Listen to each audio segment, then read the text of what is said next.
सवाल कह रहा है कि एक्स वाई त्रिभुज एबीसी की भुजा बीसी के समांतर एक रेखा है। यदि बीई समांतर एसी हो और सीएफ समांतर एबी रेखा एफ वाई से क्रमशः ई और एफ पर मिलती है तो दर्शाइए कि त्रिभुज एबीई का क्षेत्रफल त्रिभुज एसीएफ के क्षेत्रफल के क्या है, बराबर है। इसमें आप देख सकते हैं कि एक त्रिभुज है ए बी सी है और ए बी सी त्रिभुज के भुजा बी सी के समांतर एक रेखा है एक्स वाई है, जो आगे की ओर बढ़ाया गया है। एक्स को लेफ्ट साइड और वाई को राइट साइड बढ़ाया गया है, जो बिंदु ई और एफ पर क्रमशः दिखाए गए हैं। यहाँ से ए सी के समांतर रेखा बी है और ए बी के समांतर रेखा सी एफ है। आप देख सकते हैं फिगर में यहाँ दिया हुआ है ए बी सी एक त्रिभुज है, उस त्रिभुज में बी सी रेखा एक्स वाई के क्या है, समांतर है और ए बी सी एफ के समांतर है। ए बी जो आपका ये है वो सी एफ के समांतर है। ए सी बी के समांतर है।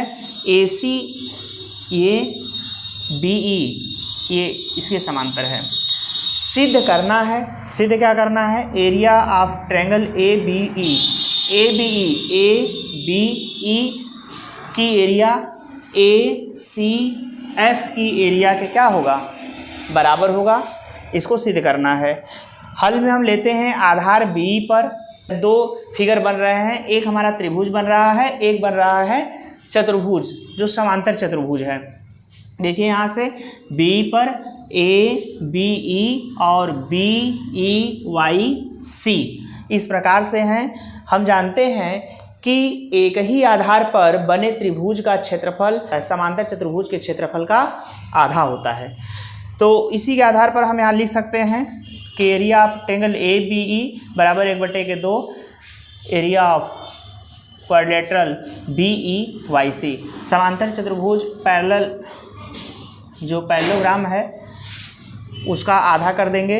इसी प्रकार से अगर हम बात करें ए बी सी एफ के समांतर हो, ए बी सी एफ के समांतर हो यानी इसके समांतर हो, तो यहाँ भी सी आधार पर दो त्रिभुज बन रहे हैं। एक सी देखिए सी एफ ए या ए एफ सी और दूसरा बन रहा है चतुर्भुज समांतर चतुर्भुज बी एक्स एफ सी या सी एफ एक्स बी।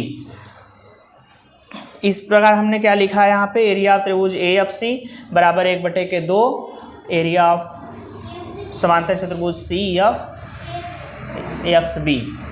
समीकरण नंबर ये 2 हो गया, ये समीकरण नंबर 1 है। इन दोनों समीकरणों को आपने नोट कर दिया। उसके बाद बी सी देख रहे हैं, बी सी एक्स वाई के समांतर है यानी बी सी ई एफ के भी समांतर होगा, बी सी ई एफ के भी समांतर होगा। तो ये हम लिख सकते हैं इसको area of B E Y C. देखिए यहाँ पे दो चतुर्भुज बन रहे हैं समांतर चतुर्भुज, एक ये बन रहा है और एक बन रहा है बी एक्स एफ सी। ये दोनों समांतर चतुर्भुज आपस में क्या होंगे, बराबर होंगे। इसी प्रकार से हमने यहाँ पे लिख दिया बी ई वाई सी बराबर area of B X F C और दोनों साइड में 1/2 से मल्टीप्लाई कर दिया या हाफ कर देंगे तो भी वही आएगा। और ये आपका हो जाएगा, इसका वैल्यू समीकरण 1 से रख देंगे और इसका मान समीकरण 2 से रख देंगे। दोनों से रखेंगे तो हम देखते हैं कि यह एरिया ऑफ ए बी बराबर area of A C F, दोनों क्या है, इक्वल है। तो बच्चों आप लोगों को समझ में आया होगा कि ये कैसे लगा है, इस तरह से आप लोगों को सॉल्व करना है। आज के लिए बस इतना ही। Thank you so much.